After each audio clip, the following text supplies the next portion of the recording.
মানবতলা প্রিয় দর্শক কেমন আছেন? আশা করি ভালো আছেন। প্রিয় দর্শক, প্রাথমিক শিক্ষক নিয়োগ বাতিলের আপিল শুনানি 2 মার্চ। চলুন বিস্তারিত জেনে নিই।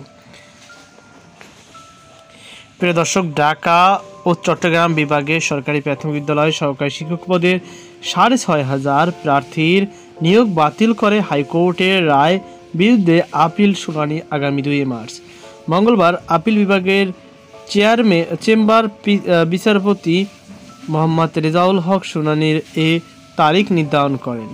এদিকে রাষ্ট্রপক্ষের শুনানি করে attorney general Mohammad Asaduzzaman. Writ আবেদনকারীদের পক্ষে ছিলেন জ্যেষ্ঠ আইনজীবী জয়নুল আবেদিন।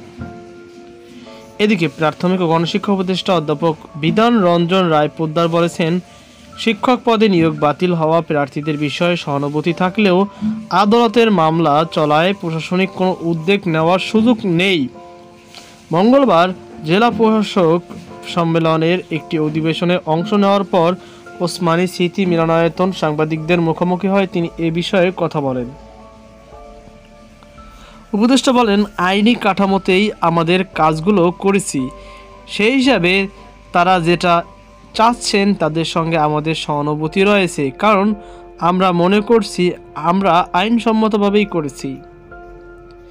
গত 6 ফেব্রুয়ারি ঢাকা ও চট্টগ্রাম বিভাগের সরকারি প্রাথমিক বিদ্যালয় শিক্ষক পদে কোটায় নির্বাচিত হওয়া 6,531 জনের ফল বাতিল করে হাইকোর্ট। আদালতে মেধার ভিত্তিতে নতুন করে ফল প্রকাশের আদেশও দেয়।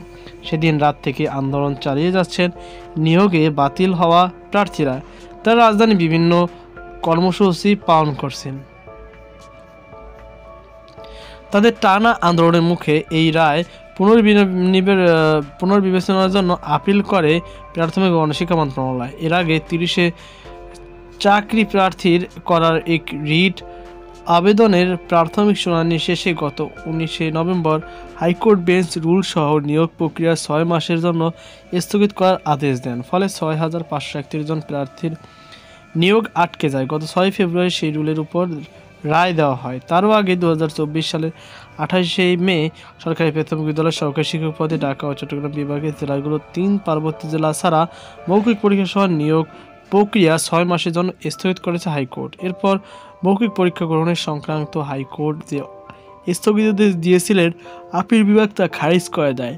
তাই এই নিয়োগের জন্য লিখিত পরীক্ষার প্রশ্নপত্র ফাঁস নিয়ে গণমাধ্যমে আসা অভিযোগ অনুসন্ধান করতে নির্দেশ দিয়েছেন আদালত।